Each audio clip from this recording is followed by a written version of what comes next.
హల్లెలూయా. మన ప్రభు అయిన యేసుక్రీస్తు నామములో మీకు శుభములు. బాగున్నారా? చక్కగా నిద్రించి సంతోషంగా మేల్కొని స్తుతిస్తూ దినచర్యను ప్రారంభించుకున్నారా?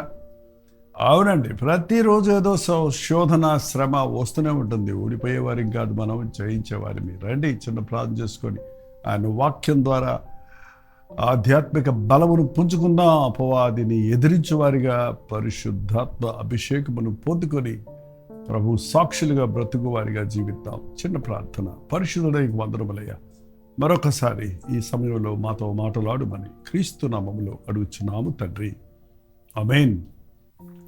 అవును, మీరు యేసు ప్రభువుని మీ రక్షకుడిగా అంగీకరించారా? మారుమనసు పొందారా? అదేనండి, బాప్తీసం పొందారా? మందిరానికి వెళ్తున్నారా? మీ పాపముల కొరకు ప్రభు సిలువలో మరణించి తిరిగి లేచి ఉన్నాడని నమ్ముతున్నారా? మీ హృదయాలను దేవుని సన్నిధిలో కుమ్మరించుకొని ఎప్పటికప్పుడు ఎదుర్కొనే ప్రతి శోధనను జయించగలుగుతున్నారా? యేసు ప్రభువును నమ్మిన వారు జయ జీవితాలు జీవిస్తారు. అందరిలాగానే మనకు కూడా పోరాటాలు ఉంటాయి, అనారోగ్యాలు ఉంటాయి, శ్రమలు ఉంటాయి, కొరతలు ఉంటాయి, కొదువులు ఉంటాయి, బాధలు ఉంటాయి, నిందలు ఉంటాయి, అపనిందలు ఉంటాయి. అబ్బో, ఇన్నుంటే మాకు ఎందుకండి దేవుడు నమ్ముకోవడం అంటారా? అందులోనే ఉందండి థ్రిల్లింగ్. థ్రిల్లింగ్ అంటే నిజమైనటువంటి ఉత్సాహం. పరుగు పందెం ఒక పోరాటంగానే ఉంటుంది, కానీ జయించినప్పుడు ఎంత సంతోషం ఉంటుందో చూడండి. జయాలు కావాలంటే పరిగెత్తాలి కదా. పరీక్షలు పెద్ద పోరాటంగానే ఉంటాయి మన బిడ్డలకి, కానీ పరీక్షల్లో వాళ్ళు పాస్ అయినప్పుడు ఉన్నంత సంతోషం, ఆ తర్వాత కలిగే ప్రమోషన్ ఎంత గొప్పదో చూసుకుంటే ఈ శ్రమ చులకందే కదా. అలాగే ఈ లోకంలో మనం క్రీస్తు కొరకు ఏదైనా పోరాటము పడుతుంటే, నష్టపోతుంటే, లేక సాతానుతో పెనుగులాడుతూ ఉంటే భయపడొద్దు. శోధనతో పాటు తప్పించుకునే మార్గం చూపించే ప్రభు మీద ఆధారపడాలి. బైబిల్లో ఆది కాండం నుండి శోధించబడుతున్న, పతనమైపోతున్న భక్తుల్ని కూడా మనం చూస్తూనే ఉన్నాం. కానీ వారు తిరిగి రెస్టోర్ అయ్యారు, క్షమించబడ్డారు, బలం పుంజుకున్నారు, నూతన జీవితాలు ప్రారంభించారు. అది బైబిలు.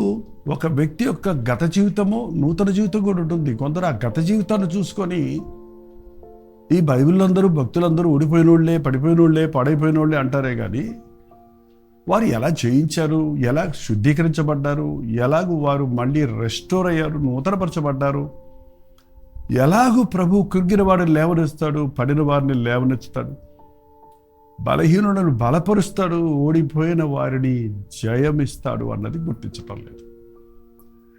ఓటమికి జయం పాత నిబంధనలో కనబడలేదు, నిజమే. కానీ యేసు ప్రభు శిలువ యాగము ద్వారా ఓడిపోయిన వారందరికీ ఆయన రక్తము ద్వారా జయాన్ని అనుగ్రహిస్తున్నాడు. యేసు రక్తమే జయం అంటాం చూడండి. ఊతపదం కాదు అది, నిజంగా. యేసు నామములో ప్రార్థించినప్పుడు, యేసు రక్తాన్ని ప్రోక్షించినప్పుడు దెయ్యాలు పారిపోతాయి, రోగాలు స్వస్థత పడతాయి. యేసు నామంలో పోని ఒక అపవాదిని, దెయ్యం పట్టిన వ్యక్తిని గద్దించినప్పుడు పోతున్నా అని గజగజలాడుతూ ఆ వ్యక్తిని విడిచిపెట్టిన పోయిన విషయాలు అనేకమైనవి చూస్తున్నాం. నా పరిచయంలో చూసినాం. అపవాదికి భయపడకండి, వాడు ఓడిపోయిన శత్రువు. వాడు ప్రస్తుతం ముమ్మరంగా ఉన్నాడండి. He is very busy. ఏంటి సాతాను బిజీ? ఒక్కసారి ప్రకటన గ్రంథం 12వ అధ్యాయం 10వ వచనం చదివితే, మరియు గొప్ప స్వరము పరలోకమందు ఇలాగూ చెప్పుట వింటిని, రాత్రి మగళ్ళు మన దేవుని ఎదుట మన సహోదరుల మీద నేరము మోపువాడైన అపవాది పడద్రోయబడ్డాడు. ఏంటి వాడి పని? రాత్రింబగలు 24/7 వాడి పని ఏంటంట? సహోదరుల మీద, విశ్వాసుల మీద, దేవుని బిడ్డల మీద నేరాలు మోపటం. నేరాలు మోపటం, శోధించటం, శోధనలో పడిపోయినప్పుడు దూషించటం. పడిపోయావు, అయిపోయింది, నీ పని ఎగతాళి చేయటం. చూసారా, ఇక్కడ మాట అక్కడ, అక్కడ మాట ఇక్కడ పెట్టి వారిద్దరి మధ్య వైరాన్ని కలుగజేసి ఏక మనసు పోయిన తర్వాత ఏమీ సాధించలేని విషయాల్లో వదిలేయటం. వాడు విశ్వాసుల్లో అనేక రకాల తంత్రాలు పెడుతున్నాడు. సాతాను కర్మాగారానికి ఒకసారి ఒక భక్తుడు వెళ్ళాడంట దర్శనంలో. అంటే చాలా ఆయుధాలు ఉన్నాయి, ఏంటివి అని అడిగితే, ఇది గర్వము, ఈ ఆయుధాన్ని నేను చాలా మంది మీద వాడి పడగొట్టాను. మరి ఇదేంటి? ఇది వ్యభిచారము, దీన్ని వాడి దావీదును పడగొట్టా, మహాజ్ఞాని అయిన సొలొమోనును పడగొట్టా, బలవంతుడైన యవ్వనస్తుడైన సంసోన్ను పడగొట్టారు అని చెప్పాడట. మరి ఇదేంటి? ఇది అబద్ధం, బొంకటం, ఇది వాడి నేను పేతురు లాంటి భక్తుడిని పడగొట్టేశాను అన్నాడట. ఇంకా ఎంతో మందిని, అననీయ సప్పెరాల ఆది సంఘములో ఉన్న విశ్వాసాలు పడగొట్టేశాను నేను. వారి ఇంకోటి ఇదేంటి మరి, ఇది ధనాశ, ఇది బంగారం మీద ఆశ, డబ్బుల మీద ఆశ, దీంతో నేను ఆకాను కుటుంబాన్ని నాశనం చేశాను, గెహజీ సేవకు వచ్చిన గెహజీని కూడా కుష్టి రోగం చేశాను, ఇలా సాతాను చెప్పుకుంటూ పోతున్నాడట. ప్రతి ఆ పాపం అనే ఆయుధాన్ని విశ్వాసుల మీద వాడి సాతాను వారిని పడగొడుతూ ఉన్నాడు. చివరికి ఒక అరిగిపోయినటువంటి వస్తువు ఉందట అక్కడ. ఇదేంటి మరి ఇది? వీటికి దేనికి లోబడిని వారి మీద నేను వాడే పనిముట్టు, ఇది ఎక్కువ మంది మీద వాడాను కాబట్టి ఇది అరిగిపోయింది అంటే ఏంటది అని అడిగితే, ఇది నిరుత్సాహం, డిస్కరేజ్మెంట్, డిప్రెషన్. దీనిని వాడి నేను మహా గొప్ప ప్రార్థనాపరుడైన ఏలియాను పడగొట్టాను.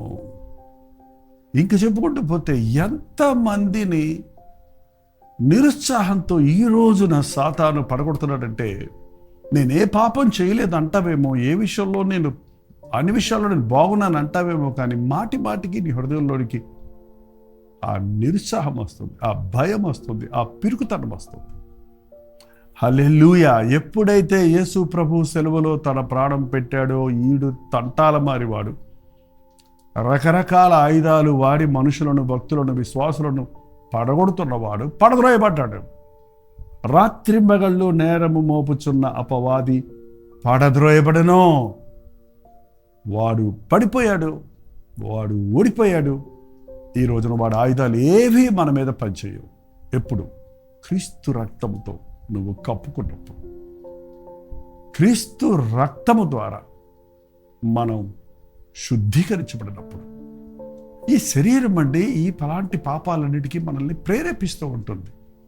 ఈ శరీరాన్ని కట్టిపెట్టుకుంటే, కళ్ళు మూసుకుంటే పాపం పోద్దా? నోరు మూసుకుంటే పాపం పోద్దా? చెవులు మూసుకుంటే పాపం పోద్దా?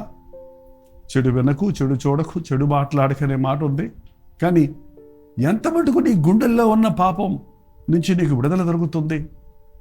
శరీరాన్ని కట్టి పెట్టుకోవటం కుదరదు, మూసిపెట్టుకోవటం కుదరదు. దాన్ని క్రూసిఫై చేయాలి, దాన్ని సిలువ వేయాలి, దాన్ని చితక కొట్టాలి.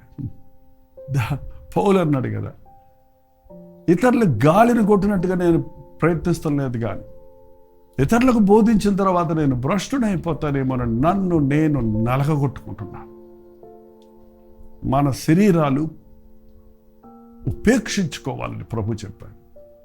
వాటిని వదిలిపెట్టాలి, వాటిని సిలువ దగ్గరకు తీసుకురావాలి, సిలువకు వేసేయాలంతే.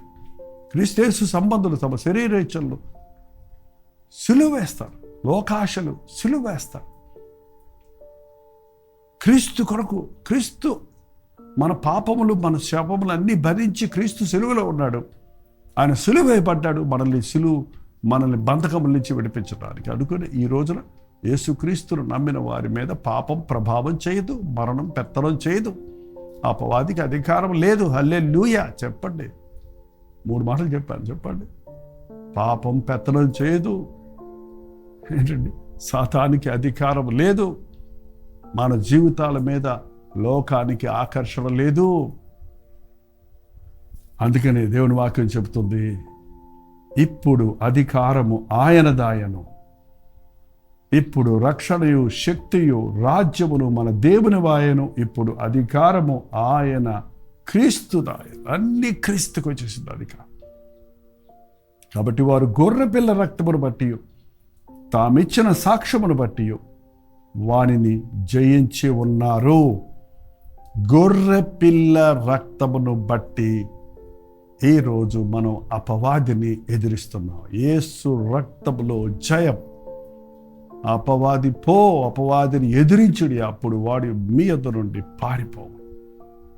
గొర్రెపిల్ల రక్తమును బట్టి, యేసుక్రీస్తు రక్తమును బట్టి మనం పాప నీచ స్వభావం నుండి పవిత్రపరచబడ్డాం. అనేక సార్లు సాతాను గతంలో మనం చేసిన తప్పులను తీసుకొచ్చి చూపిస్తానికి ప్రయత్నిస్తాడు. దానికి చాలామంది బెంబేలు పడిపోతుంటారు.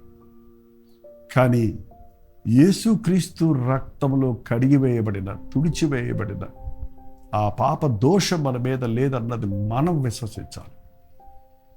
మార్టిన్ లూథర్ బైబిల్ చదువుకుంటుంటే అపవాది పెద్ద లిస్టు పట్టుకొచ్చి వాళ్ళ భక్తుడు అనుకుంటున్నావా, ఒకప్పుడు నువ్వు ఎలా జీవించావో చూడని అతని చిన్నతనం నుండి చేసిన తప్పులన్నీ చూపిస్తుంటే ఒక్క నిమిషం బిత్తరపోయిన ఆ దైవజనుడు తన ఎదురుగుండా ఉన్న ఎర్ర ఇంకు బాటిల్ని, ఆ ఎర్ర ఇంకుని ఆ అపవాది తెచ్చిన ఆ చార్ట్ మీద విసిరేసి, యేసుక్రీస్తు రక్తములో ఇవన్నీ క్షమించబడ్డవి పో అనగానే లిస్టు లేదు, ఎకిలించే అపవాది లేదు. యేసుక్రీస్తు రక్తము ద్వారా మనకు జయం ఉన్నది. భయమేసిందా? యేసు రక్తం, స్వస్థత కావాలా? యేసు తన రక్తాన్ని ప్రోక్షించినట్లుగా మొరపెట్టండి. దురాత్మల నుంచి విడుదల కావాలా? యేసు రామములో గద్దించండి. యేసుక్రీస్తు బిడ్డలు ఇక ఎంత మాత్రం ఓడిపోయిన వారిగా లేరు. యేసుక్రీస్తు రక్తంలో జయమున్నది, యేసు నామములో జయమున్నది. అన్ని నామముల కంటే ఉన్నతమైన నామము, సర్వాధికారము నాకు ఇవ్వబడిందన్న యేసయ్య నామమునందు విశ్వాసం వచ్చిన వారికి ఏ భయము లేదు. ఇప్పుడు వారు గొర్రెపిల్ల రక్తమును బట్టి తామిచ్చిన సాక్ష్యమును బట్టి వారిని జయించుచున్నారు. గొర్రెపిల్ల రక్తములో కడగబడిన వారు వారిచ్చిన సాక్ష్యాన్ని బట్టి జయిస్తున్నారు. మీకు సాక్ష్యం ఉందా? నా పాపములు క్షమించబడ్డవి అన్న సాక్ష్యం ఉందా? ప్రభువు నా పాపములు క్షమించాడు అన్న నిశ్చయత ఉందా? ఎంతోమంది మీరు రక్షించబడ్డారంటే ఏమో అని అంటారు. నో. అన్నం తిన్నారా అంటే ఏమో అంటారా? తింటే తిన్నారంటారు, లేకపోతే లేదంటారు. ఎలా తెలుస్తుందంటే మీకు తెలుస్తుంది అది ఆకలేసిందా, తృప్తిగా ఉందని. అలాగే పాప భారం నుంచి మనం విడిపించబడ్డామా, ఇంకా పాపాల మూటను మోస్తున్నామా అన్నది మీరు తెలుసుకోవాలి. అది ప్రభు సన్నిధిలో కూర్చొని ప్రార్థిస్తున్నప్పుడు మన నిజస్థితిని, మన హృదయ స్థితిని ప్రభు బయలుపరుస్తాడు. సాక్ష్యం చెప్పాలండి. మీ దీపము మంచం కింద పెట్టకండి, కొంచెం కింద పెట్టకండి, దీపస్తంభం మీద పెట్టండి. మన సాక్ష్యం చెబుతున్నప్పుడు అపవాదిని ఎదిరిస్తుంటాం. నన్ను క్షమించే ప్రభు ఉన్నాడు. మన చుట్టూన్న వారిని, అవిశ్వాసులను ఆ సాక్ష్యం చెప్పుట ద్వారా వారికి సాక్షులుగా మారతాం. ఈ లోకంలో యేసయ్య బిడ్డలు రెండు ముఖ్యమైన పనులు ఉన్నాయి. ఎప్పటికప్పుడు క్రీస్తు రక్తంలో కడగబడుతూ ఉండాలి. కడగబడిన అనుభవాలను, జయించిన జీవిత సాక్ష్యాలను మన చుట్టూన్న వారికి చెబుతూ ఉండాలి. మన ప్రభువుకు స్తోత్రబలిని అర్పిస్తూ ఉండాలి. మరణం వచ్చినా కూడా పర్వాలేదు. మరణం వరకు వారి ప్రాణాలు ప్రేమించలేదు. అంటే మరణానికి భయపడి, ప్రాణానికి భయపడి, ప్రాణాన్ని ప్రేమించుకొని అపవాదికి లొంగలేదు. వాడు ఏం చేస్తాడు మనల్ని? ఇప్పుడు కూడా అపవాది మనల్ని మ్యాక్సిమం చేయగలిగింది ఏంటి? మన శరీరాన్ని చంపగలడేమో కానీ మన ఆత్మను ముట్టలేడు. మనకు దేవుడిచ్చిన పరలోక భాగ్యాన్ని వాడు మన యొద్ద నుండి తీయలేడు. క్రీస్తు రక్తంలో కడగబడుతూ ఎప్పటికప్పుడు మన సాక్ష్యాన్ని పంచుకుంటూ ఆయన సాక్షులుగా, ఆయన రాకడ వరకు నమ్మకంగా జీవిద్దాం. ప్రార్థన. పరిశుద్ధుడా, ప్రేమగల తండ్రి, ఎవరెవరు ఎక్కడెక్కడి నుంచి ఈ మాటలు వింటున్నారో, ఊడిపోయిన వారిగా ఉన్నారో, ఇంకా అనేక విషయాలలో అపవాదికి భయపడుతూ ఉన్నారు. సాతాను ఉచ్చుల్లో పడి లేవలేని పరిస్థితుల్లో ఉన్నారు. మా కొరకు కలువరి శిలువలో నీవు చేసిన యాగం, నీ రక్తము ద్వారా మాకు కలుగజేసిన జయం, నీవు చేసిన శిలువ యాగము ద్వారా మాకిచ్చిన పాపక్షమాపణను మేము స్వతంత్రించుకున్నట్లు విశ్వాసము దయచేయి. మా పాపములు మేము ఒప్పుకుంటే అవన్నీ శిలువలో కొట్టబడుతున్నాయి. శిలువలో వ్రేలాడుతున్న యేసు మాకు జయ జీవితాన్ని ఇచ్చి ఉన్నాడని, ఆయన రక్తములో ప్రతి పాపము కడగబడినప్పుడు నిర్దోషులుగా నిష్కలంకలుగా మేము ఉండగలమని, నీ సాక్షులుగా ఈ లోకంలో బ్రతకగలమని గుర్తించుటకు ఈ సందేశాన్ని విని ఈ ప్రార్థనలో ఏకీభవిస్తున్న ప్రతి ఒక్కరికి సహాయం చేయండి. క్రీస్తునామమున అడుగుచున్నాము తండ్రి, ఆమేన్. తండ్రి అయిన దేవుని యొక్క ప్రేమయు, కుమారుడైన క్రీస్తు యొక్క కృపయు, ఆదరణకర్త అయిన పరిశుద్ధాత్మ యొక్క సహవాసము కూడి వచ్చిన మనందరికీ ఇప్పుడున్న సదాకాలము తోడయుడును గాక. ఆమేన్. దేవుని స్తోత్రం. మీ ప్రార్థన అవసరతలు వారేళ్ళు ఎప్పటికప్పుడు 954041 నెంబర్కి, మీరు ఇతర దేశాల్లో ఉంటే 9100100888 నెంబర్కి తెలియచేయండి. మీ పక్షాల్లో మేము ప్రార్థిస్తున్నాం. మీరు కూడా ప్రార్థించండి, తప్పక ప్రభు మీకు జయమిస్తాడు. ఈరోజు శుక్రవారం కదండి, ఉపవాస ప్రార్థన ఉంది. ఈరోజు రాత్రి కల్వరి చర్చిలో జరిగే ఉపవాస ప్రార్థన మీకు లింక్ ఇస్తున్నాం. ఉపవాస ప్రార్థన రోజు మాత్రం 9 గంటల నుంచి 10 గంటల వరకు, 11 గంటల వరకు మేము కొనసాగుతున్నాం. మీరు కూడా ఉపవాస ప్రార్థనలో పూర్తిగా ఉండడానికి సిద్ధపడండి. జూమ్ కూడా ఉంటుంది. మీతో మాట్లాడకపోయినా మీరు ప్రత్యక్షంగా మందిరంలో మాతో కలిసి ప్రార్థించడానికి అవకాశం ఉంటుంది. అంతవరకు దేవుని మహాకృప మీకు తోడేయడం కాక.